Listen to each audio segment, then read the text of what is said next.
जय श्री गणेश दोस्तों, कैसे हैं आप लोग। हमारी आज की कहानी है सुहाग रात। तो चलिए शुरू करते हैं आज की कहानी। आज धीरज और स्वाति की शादी थी। धीरज शादी के मंडप में बैठा हुआ स्वाति का इंतजार कर रहा था। थोड़ी देर के बाद पंडित जी ने दुल्हन को लाने के लिए कहा तो धीरज बेचैनी से उस ओर देखने लगा जहां से दुल्हन आने वाली थी। थोड़ी देर के बाद स्वाति अपनी सहेलियों से घिरी हुई दुल्हन के लाल रंग की जोड़े में शर्माती हुई मंडप में आ चुकी थी। जब वो धीरज के बगल में बैठी तो धीरज मानो खुशी के मारे हवा में उड़ने लगा। धीरज तो अपनी दुल्हन पर से नजरें ही नहीं हटा पा रहा था। पवित्र अग्नि के सामने मंत्रोच्चारण के बीच धीरे धीरे दोनों एक दूसरे के होते जा रहे थे। यह जादुई पल उन दोनों को हमेशा याद रहने वाला था, क्योंकि यह समय उनके जीवन में दोबारा नहीं आने वाला था। इसलिए वह दोनों ही इस पल को खुशी खुशी जी रहे थे।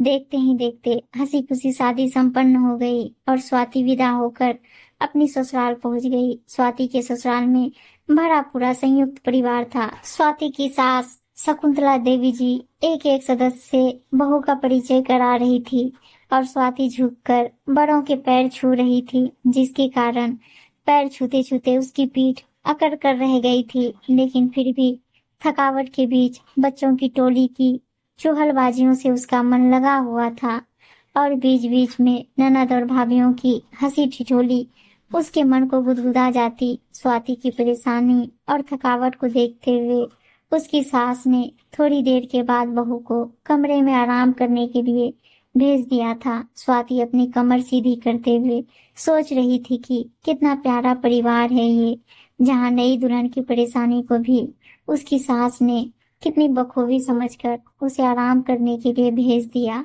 फूलों की खुशबू और रंग बिरंगे रोशनी में पूरा घर नहाया हुआ था और धीरज का मन एक अलग सी उड़ान भरने को आतुर था।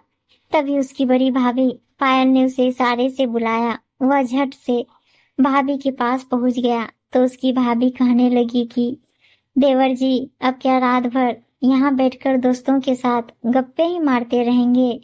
जाइए अपने कमरे में जाइए, देवरानी जी इंतजार कर रही होंगी। धीरज मुस्कुराते हुए आगे बढ़ने लगा तो पायल ने उसे रोकते हुए कहा, अरे इतनी भी क्या जल्दी है, मेरा नेक कहाँ है। आप मेरे लिए कोई उपहार नहीं लाए क्या। धीरज सिर खुजाते हुए बोला, भाभी उपहार की बात कल सुबह नहीं कर सकते हम, अभी मुझे कमरे में जाने दो ना, मुझे बहुत थकान हो रही है। पायल शरारत से बोली, मुझे खुद पता है कि आपको कैसे थकान हो रही है। सीधे सीधे मेरा गिफ्ट निकाल कर मेरी हथेली पर रख दीजिए, फिर जाइए आप अपने कमरे में, आपको कौन रोकेगा। धीरज ने मुस्कुराते हुए पूछा, क्या चाहिए आपको। पायल बोली कि गिफ्ट मांगकर थोड़ी न लूंगी, वो तो दिल से दिया जाता है। धीरज मुंह बनाते हुए बोला, और अगर दिल ना करे तो। पायल नकली गुस्से से आंखें बड़ी करती हुई बोली, यह क्या बात हुई भला, यह तो बस बहाने हैं आपके। धीरज ने धीरे से कहा कि अरे भाभी, मैं गिफ्ट लाना भूल गया हूँ, अब क्या करूँ। पायल मुस्कुराते हुए बोली, और जब सब मुझसे पूछेंगे कि देवर ने क्या सबून दिया तो मैं सबको क्या जवाब दूंगी। उपहार तो आपको देना ही पड़ेगा। धीरज ने मुस्कुराते हुए कोट की जेब से एक छोटा सा डिब्बा निकालकर भाभी की हथेली पर रख दिया। पायल मुस्कुराते हुए बोली, अच्छा जी, तो आप गिफ्ट लेकर आए थे, फिर भी इतनी देर से मुझसे मजाक कर रहे थे। धीरज हंसते हुए बोला, अरे मेरी प्यारी भाभी, मजाक करना तो मेरा हक बनता है ना। पायल अदा से मुस्कुराते हुए बोली, देख लीजिएगा देवर जी, कहीं ये मजाक आपको ही भारी न पड़ जाए। ऐसा कहकर वो खिलखिलाती हुई वहां से चली गई और धीरज मुस्कुराता हुआ अपने कमरे की तरफ बढ़ने लगा। वह जैसे ही कमरे में पहुंचा तो उसने देखा उसकी नई नवेली दुल्हन लाल जोड़े में लिपटी हुई लंबा सा घूंघट निकाले हुए बिस्तर पर बैठी थी। पूरा कमरा फूलों से सजा हुआ था। चादर पर फूलों की पंखुड़ियां बिखरी हुई थी। धीरज ने दरवाजा बंद किया। वो आगे बढ़कर दुल्हन के पास बिस्तर पर बैठा, लेकिन ये क्या, बिस्तर पर बैठते ही चादर के नीचे से कुछ आवाजें आने लगी। उसे अजीब सा अनुभव हुआ। वो झटके से उठ खड़ा हुआ और उसने चादर हटाकर देखा तो पूरे बिस्तर पर पापड़ बिछे हुए थे। यह सब देखकर धीरज हैरान रह गया और जोर से चिल्लाकर बोला, यह किसकी शरारत है? धीरज का झुंझलाहट भरा स्वर सुनकर कमरे के बाहर से हंसी ठहाकों की आवाजें आने लगी। धीरज ने नाराज होकर दरवाजा खोला तो घर के बाहर परिवार के बहुत से सदस्य खड़े होकर मुंह दबाकर हंस रहे थे। धीरज गुस्से में कुछ कहने को हुआ, तभी वहां से सभी लोग सिर पर पैर रखकर भाग खड़े हुए। धीरज ने झुंझलाते हुए फिर से दरवाजा बंद किया और वापस कमरे में आया। फिर सिर खुजाते हुए अपनी पत्नी से बोला, सुनो जरा, तुम नीचे उतरो ना, मैं यह सब ठीक कर देता हूँ। उसकी दुल्हन चुपचाप घूंघट लिए हुए बिस्तर के एक किनारे खड़ी हो गई। धीरज ने मन ही मन उन शरारत करने वालों को कोसते हुए सारे पापड़ हटाकर पूरे बिस्तर की सफाई की और कबर्ड से एक साफ सुथरी चादर बिछाने के बाद उसने अपनी पत्नी से कहा, आओ बैठो ना, ये मेरे घर वाले भी ना बहुत शरारती हैं, देखा ना तुमने कितनी शरारत करते हैं।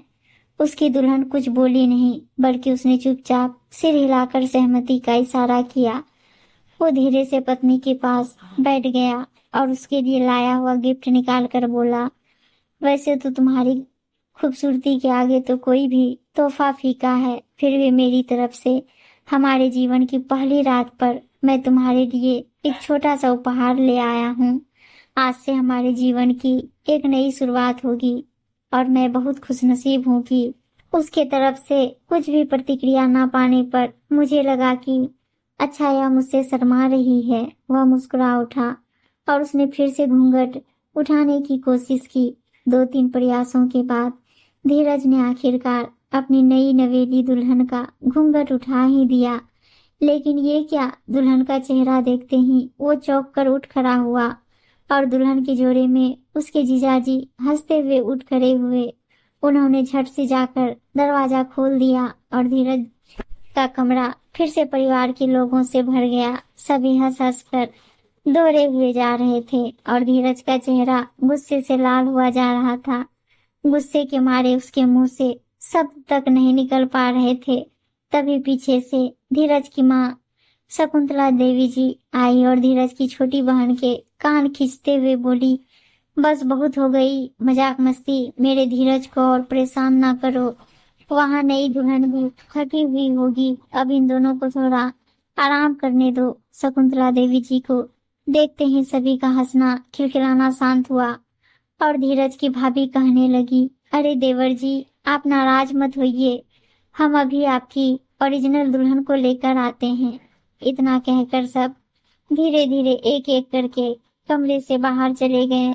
थोड़ी देर में धीरज की भाभी स्वाति को कमरे में लेकर आ गई। स्वाति दुल्हन के जोड़े में सिमटी हुई थी और उसने लंबा घूंघट लिया हुआ था। धीरज ने भाभी की ओर संदेह भरी नजरों से देखा तो भाभी खिलखिलाकर बोली, अरे देवर जी, इस बार हम नकली दुल्हन लेकर नहीं आए हैं, यह देख लीजिए। इतना कहकर उन्होंने स्वाति का घूंघट उठा दिया और स्वाति शर्मा गई। भाभी ने दुल्हन को कमरे में छोड़ा और धीरज को छेड़ते हुए बोली, सुबह जल्दी उठ जाइएगा। फिर अपने आंचल से मुंह दबाकर हंसती हुई बाहर चली गई। धीरज ने उठकर दरवाजा बंद कर लिया। इस मजाक मस्ती के चक्कर में उसका दिमाग बिल्कुल भुनाया हुआ था, लेकिन कमरे में स्वाति की उपस्थिति से जादू सा असर था और उसके बाद दोनों ने एक दूसरे को उपहार दिया, ढेर सारी बातें की और बातों ही बातों में दोनों एक दूसरे में कब खो गए पता ही नहीं चला। उम्मीद है दोस्तों कहानी अच्छी लगी होगी और अच्छी अच्छी कहानियां सुनने के लिए चैनल को सब्सक्राइब और वीडियो को लाइक शेयर जरूर कर दीजिएगा दोस्तों। धन्यवाद दोस्तों।